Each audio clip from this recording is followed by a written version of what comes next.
I'm Alyssa. As I sit here, 7 months after my wedding, looking at the photo on the shelf where I'm laughing, with my husband's tie still a bit crooked and my grandma in the front row dabbing her eyes, I'm reminded of the storm that preceded this moment of joy.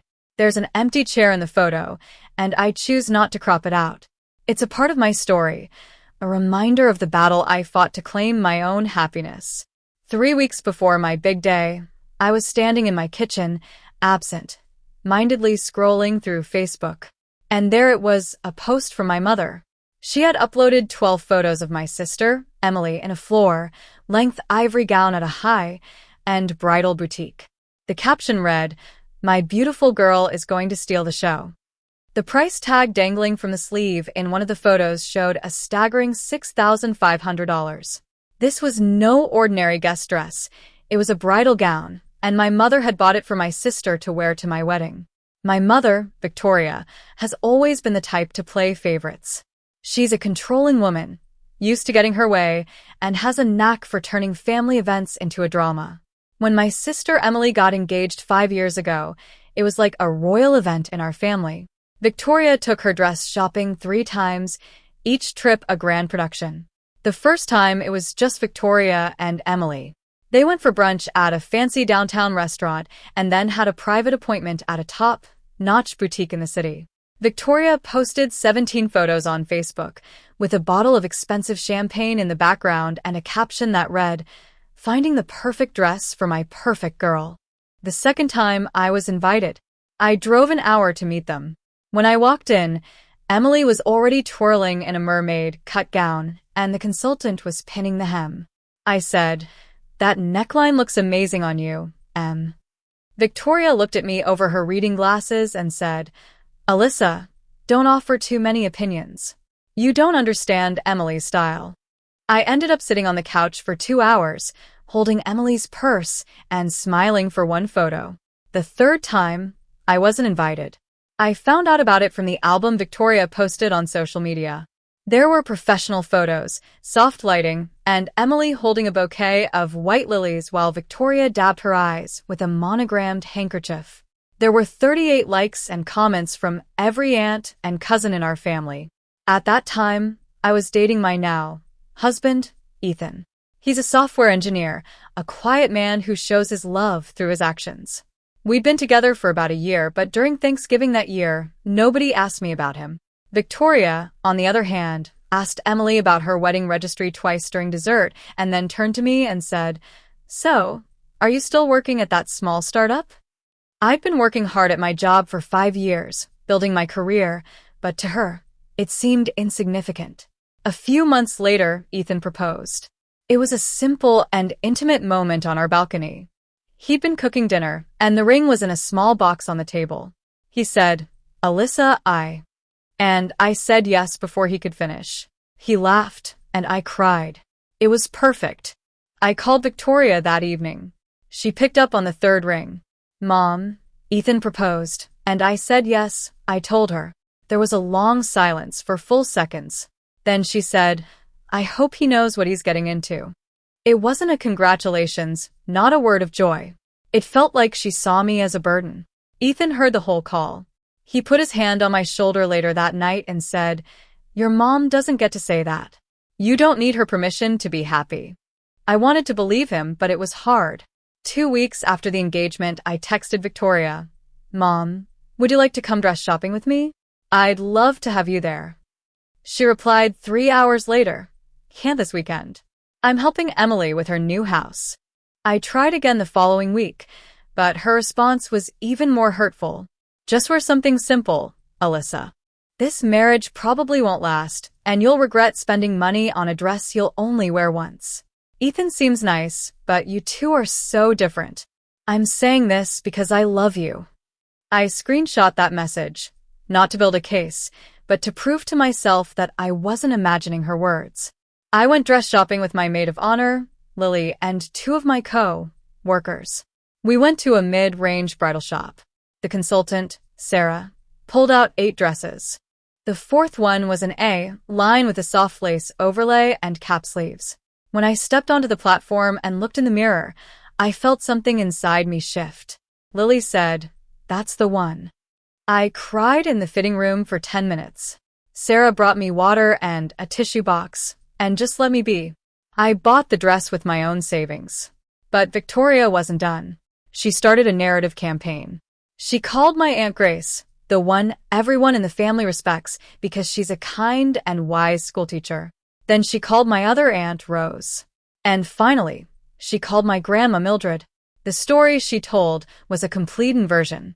Alyssa is shutting me out. She chose her friends over her own mother. She didn't even invite me dress shopping. I'm heartbroken, she said. Grace texted me one evening.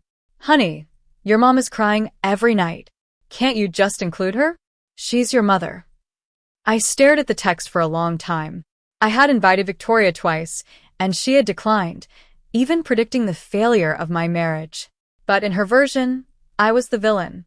Rose called next, with the same script. Your mom is devastated, Alyssa. Just give her a break. I tried to explain, but she cut me off. That's not what she told us. That's when I realized that if I stayed silent, Victoria's version would become the family's truth. My wedding day would be overshadowed by her drama, and the narrative that I was selfish and didn't value family would follow me for years. Then Lily forwarded me a message. Victoria had told Grandma Mildred that I was marrying Ethan for his money. Ethan drives an old car and lives a simple life. The accusation was not only false but also designed to make Grandma question my character. Ethan and I sat at the kitchen table that night. He'd made dinner, but neither of us touched it. You have two options, he said. Let her ruin the wedding or protect it. I'm with you either way. I looked at him. Are you really okay with me doing something about this? He replied, She told your grandma you're marrying me for money. I think we're past the point of keeping the peace. I called Lily at 9:15 that night. She picked up before the second ring.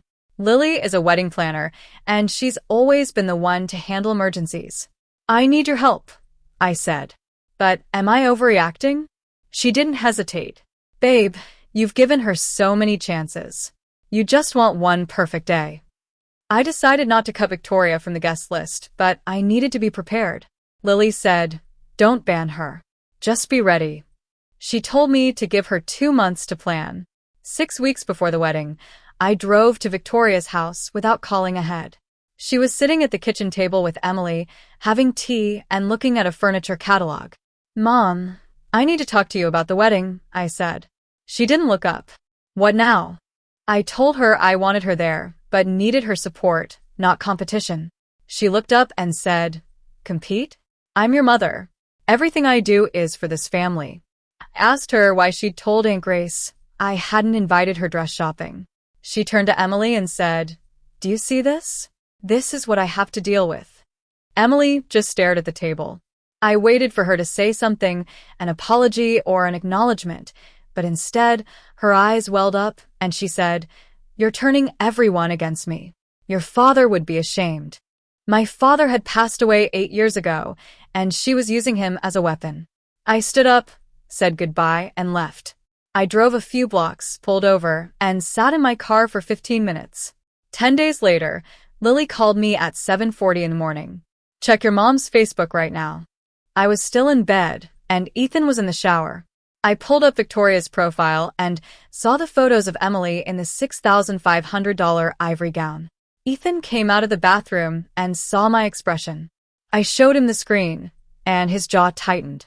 Okay, he said quietly. I called Emily that afternoon. I didn't want to, but I needed to give her a chance. Emily, you know that's an ivory bridal gown, right? Please don't wear it to my wedding. She said, Mom already told everyone about it. If I change now, she'll be devastated. I replied, And if you wear it, I'll be devastated. Who matters here, Emily? She was silent. I gave her 10 seconds and then said, I'm just asking you not to wear a wedding dress to my wedding. She didn't say a word, and I hung up. I knew her silence was her answer. Lily and I met at a coffee shop near the venue. She was carrying a 3-ring binder labeled Operation Ivory Shield. She opened it and showed me the plan. The venue, a beautiful garden estate, had a dress code enforcement policy. If Victoria or Emily arrived in ivory or near white, the staff would intercept them at the gate, explain the dress code, and offer a backup dress. If they refused, they would be escorted to the parking area. 3 weeks before the wedding, Grandma Mildred called me. "Alyssa, honey, I saw the photos your mom posted. The dress she bought for Emily." I sat down on the kitchen floor. She said, "I've always seen the way your mom treats you. Don't make the same mistake I did. Don't keep quiet." I cried and asked her if she'd sit with me at the wedding. She said yes. The rehearsal dinner was the night before the wedding. Victoria arrived 20 minutes late, wearing an all-white pantsuit, pearls, and high heels. She made a grand entrance, as if she was the star of the show. During the toasts, she stood up and said, "I pray this works out for Alyssa. God knows she deserves a win after everything she's been through." It felt like she was belittling me. Ethan squeezed my hand under the table. Lily was recording with her phone, just in case Victoria tried to rewrite what happened later. After the dinner, as I was walking to my car, Victoria stopped me. "I know you told Emily to change dresses. If you embarrass me tomorrow, I will make sure everyone in this family knows who you really are." I looked at her and said, "And who am I, Mom?" She replied, "Ungrateful." I held her gaze and said, "I guess you've already decided what kind of mother you want to be tomorrow." I got in my car and drove away. I called Lily and said, "She's wearing it. Activate the plan." On the morning of the wedding, I was in the bridal suite. Lily was doing my hair, and outside, the garden was bathed in the early morning light. Lily told me that the staff was in place, and the backup dresses were ready. At 9:15, I put on my dress. I looked at myself in the mirror and felt a sense of ownership. This was my day. At 3:47 p.m. Victoria arrived in her silver car. She stepped out in the full glory of that $6,500 dress, followed by Emily in a simpler ivory dress. Guests near the parking area turned and whispered. 2 staff members stepped forward and explained the dress code. Victoria was furious. "I'm the mother of the bride," she exclaimed. The venue coordinator, Ms. Thompson, appeared and calmly said, "The couple's wishes are clear.